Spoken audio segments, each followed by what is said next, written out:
Bismillahirrahmanirrahim. Assalamualaikum warahmatullahi wabarakatuh. Selamat malam teman-teman, dan selamat malam juga kepada dosen pengampu kita, Ibu Yuni Maharani SEMEI. Semoga kita semua dalam keadaan sehat walafiat. Dan tak lupa kami ucapkan terima kasih kepada dosen kita yang terhormat Ibu Yuni Maharani SEMEI yang telah memberikan kami kesempatan untuk menyampaikan materi pada malam kali ini, yang membahas tentang sumber dana bank internal dan eksternal. Sebelum kita mempresentasikan makalah pada malam hari ini, saya ingin memperkenalkan terlebih dahulu anggota kelompok kami.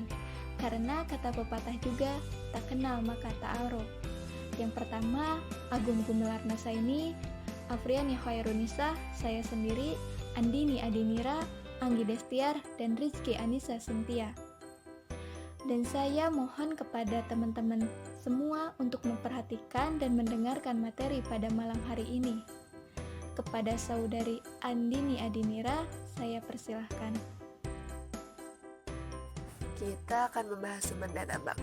Kalian tahu nggak apa sumber dana bank itu? Sumber dana bank adalah usaha bank dalam menghimpun dana untuk membiayai operasinya.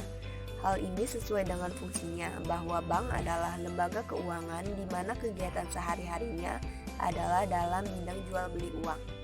Tentu saja sebelum menjual uang atau memberikan pinjaman, bank harus lebih dulu membeli uang atau menghimpun dana, sehingga selisih bunga tersebutlah bank mencari keuntungan. Sumber dana bank dibagi menjadi 3. Yang pertama, dana yang bersumber dari dana itu sendiri. Yang kedua, dana yang berasal dari masyarakat luar. Yang ketiga, dana yang bersumber dari dana lain. Sumber dana bank yang pertama ada dana yang bersumber dari dana itu sendiri.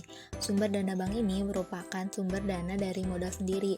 Modal sendiri maksudnya adalah modal setoran dari para pemegang sahamnya. Yang pertama, setoran modal dari pemegang saham. Yang kedua, cadangan-cadangan bank. Maksudnya adalah cadangan-cadangan laba pada tahun lalu yang tidak dibagi kepada para pemegang sahamnya. Cadangan ini sengaja disediakan untuk mengantisipasi laba tahun yang akan datang. Yang ketiga, laba bank yang belum dibagi, merupakan laba yang memang belum dibagikan pada tahun yang bersangkutan sehingga dapat dimanfaatkan sebagai modal untuk sementara waktu. Sumber dana bank yang kedua ada dana yang berasal dari masyarakat luar atau eksternal. Sumber dana bank ini merupakan sumber terpenting bagi kegiatan operasi bank dan merupakan ukuran keberhasilan bank jika mampu membiayai operasinya dari sumber ini. Yang pertama ada simpanan giro, yang kedua simpanan tabungan, yang ketiga simpanan deposit. Sumber dana bank yang ketiga ada dana yang bersumber dari dana lain. Sumber dana bank yang ketiga ini merupakan tambahan jika bank mengalami kesulitan dalam pencarian sumber pertama dan kedua. Pencarian sumber dana ini relatif lebih mudah dan sifatnya hanya sementara waktu saja. Yang pertama, kredit likuiditas Bank Indonesia merupakan kredit yang diberikan Bank Indonesia kepada bank-bank yang mengalami kesulitan likuiditasnya. Kredit likuiditas ini juga diberikan kepada pembiayaan sektor-sektor tertentu. Yang kedua, pinjaman antar bank atau call money. Biasanya pinjaman ini diberikan kepada bank-bank yang mengalami kalah clearing. Di dalam lembaga clearing, pinjaman ini bersifat jangka pendek dengan bunga yang relatif tinggi. Yang ketiga, pinjaman dari bank-bank luar negeri merupakan pinjaman yang diperoleh oleh perbankan dari pihak luar negeri. Yang keempat, surat berharga pasar uang atau SBPU. Dalam hal ini, pihak perbankan menerbitkan SBPU kemudian diperjualbelikan kepada pihak yang berminat, baik perusahaan keuangan maupun non-bank.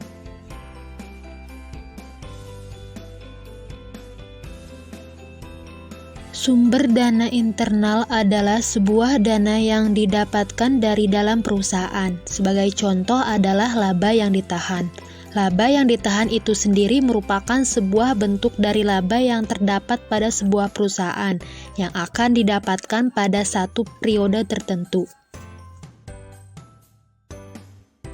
Contoh-contoh sumber dana internal. Pertama, simpanan tabungan. Simpanan yang merupakan penarikannya hanya dapat dilakukan menurut syarat tertentu yang disepakati, tetapi tidak dapat ditarik oleh dengan cek, bilet giro, dan alat-alat lainnya yang dipersamakan dengan itu. Yang kedua, penghasilan bekerja. Penghasilan pekerja adalah upah yang didapatkan dengan hasil tenaga kita sendiri yang telah memenuhi pekerjaan dari suatu perusahaan ataupun instansi dalam waktu yang telah ditentukan. Yang ketiga, hasil investasi, yaitu suatu kegiatan menanamkan modal baik secara langsung maupun tidak, dengan harapan pada waktu nanti pemilik modal mendapatkan sejumlah keuntungan dari hasil penanaman modal tersebut, misalnya investasi di bidang saham. Yang keempat, hasil gadai, yakni suatu hak yang diperoleh seseorang yang berpiutang atas suatu barang bergerak atau tidak bergerak, yang diserahkan kepadanya oleh seorang yang berutang atau seorang lain atas namanya, dan memberikan kekuasaan kepada orang yang berpiutang itu untuk mengambil pelunasan dari barang tersebut, secara didahulukan dari orang-orang yang berpiutang lainnya. Yang kelima, hasil jual barang.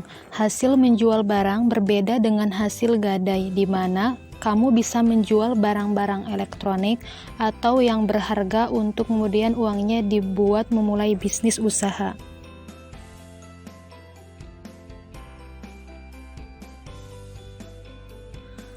Sumber dana eksternal adalah sebuah sumber dana yang didapatkan dari luar perusahaan.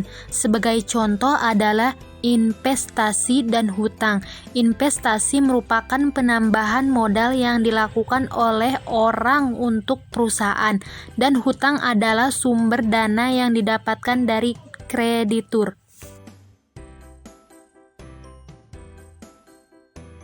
Contoh-contoh sumber dana eksternal. Pertama, pinjaman terdekat. Misalnya, kita meminjam modal kepada orang yang terdekat kita atau kerabat kita dengan menyebutkan jumlah uang yang dipinjamkan, menjelaskan atau menceritakan terlebih dahulu untuk apa uang tersebut. Yang kedua, sponsorship atau endorsement. Ini adalah sistem di mana suatu brand terkenal itu akan memberikan bantuan berupa dana kepada bisnismu apabila kamu bersedia memperkenalkan brand atau produk mereka secara bersamaan. Yang ketiga, dana koperasi. Koperasi merupakan salah satu lembaga yang bisa membantu anggotanya untuk meminjam sejumlah dana untuk kemudian dipergunakan demi membuka usaha. Adapun kelebihan dari meminjam dana dari koperasi, bunga pinjamannya tidak terlalu besar.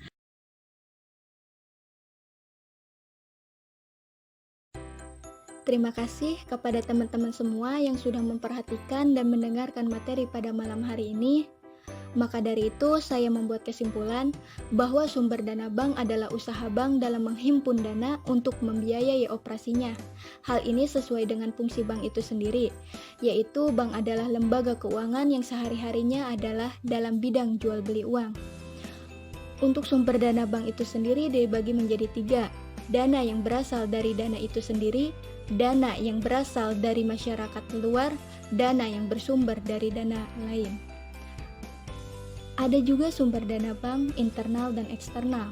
Sumber dana bank internal adalah sebuah dana yang didapat dari dalam perusahaan, contohnya simpanan tabungan. Sedangkan sumber dana eksternal adalah sebuah dana yang didapat dari luar perusahaan, contohnya dana koperasi. Ada kata-kata bijak dari saya, tidak ada megapolitan yang dibangun dengan singkat. Semuanya butuh proses, mulai dari satu gedung ke gedung-gedung yang lain.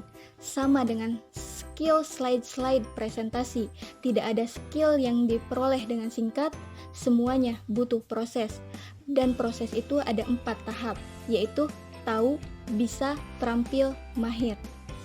Kalau kalian ingin sukses, maka kuncinya 1 dari 3, yaitu jadilah yang pertama, jadilah yang terbaik, kalau tidak mampu, jadilah yang berbeda.